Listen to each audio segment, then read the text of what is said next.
The desert at night. Silent, vast and unforgiving. Somewhere within the escalating friction of the Middle East, a high-security perimeter has been breached. Not by a conventional force, but by an unmarked team maneuvering with calculated efficiency.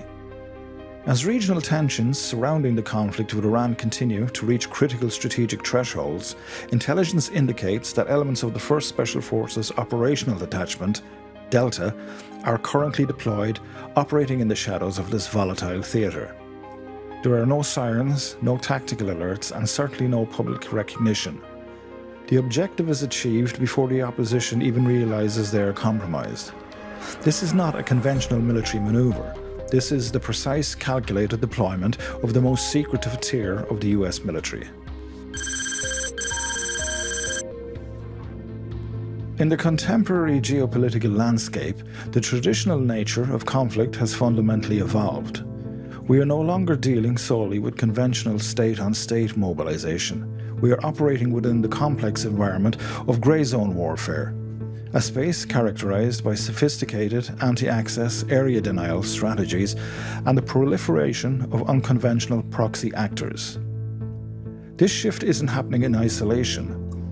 It is a direct response to a global security architecture where conventional deterrence is failing against adversaries who intentionally operate below the threshold of declared war. We are witnessing a systemic transition where rapid mobility, signals intelligence, and surgical precision have become as significant as conventional firepower. The unit officially designated as the 1st Special Forces Operational Detachment-Delta sits at the centre of this transition.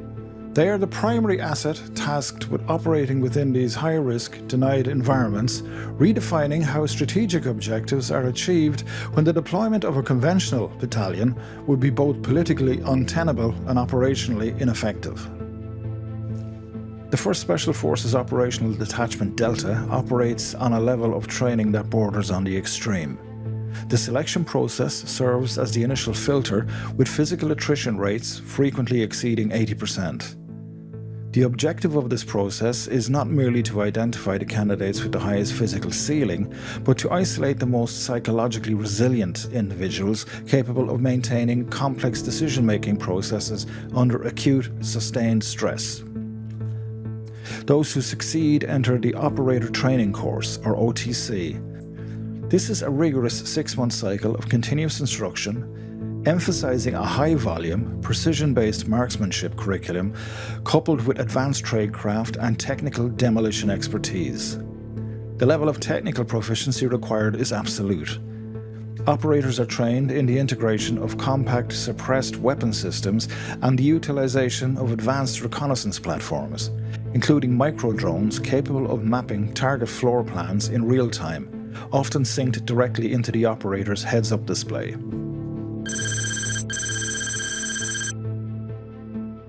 Central to the operational autonomy of Delta is the specialized technical infrastructure.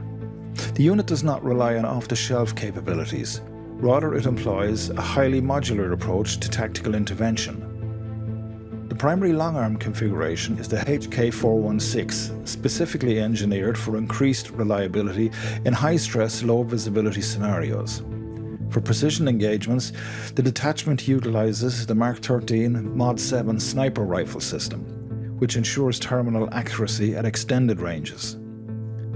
This kinetic capability is underpinned by a sophisticated combination of intelligence and support tools. Tactical surveillance is facilitated by unmanned aerial systems which provide real-time overhead situational awareness within inaccessible areas of operation. In low-light scenarios, operators utilize ground panoramic night vision goggles, expanding the peripheral field of view to 97 degrees and drastically improving spatial orientation during high-speed incursions. Furthermore, the detachment's signals intelligence capacity is critical. Modular, compact radio frequency interceptors allow operators to map the local electromagnetic spectrum and isolate hostile communication signatures in real time. By integrating these systems, ranging from precision-guided munitions to advanced intelligence surveillance and reconnaissance hardware, the unit achieves a standard of tactical intervention that remains unmatched in unconventional warfare. Now here's why this matters. The existence of a unit possessing this level of operational autonomy fundamentally alters the strategic calculus for both state and non-state actors.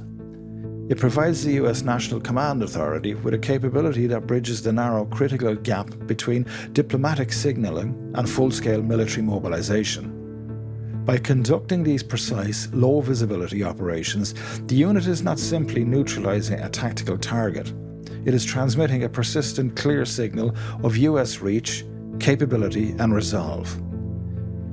In a regional security environment increasingly defined by uncertainty, such an asset allows for the execution of mission-specific objectives without necessitating broader theatre escalation, providing the executive branch with a controlled surgical instrument of national security policy. Operationally, the utility of such a unit is defined not by the frequency of direct kinetic engagement, but by the deterrent value of its persistent, low-visibility presence. It is a pragmatic recognition that in an increasingly unstable regional environment, long-term stability often depends on the demonstrated capacity for extreme surgical precision rather than raw, overwhelming force. As adversaries adapt their tactics, the capability for clandestine, high-impact intervention remains a critical component of the broader security architecture. The shadow war continues.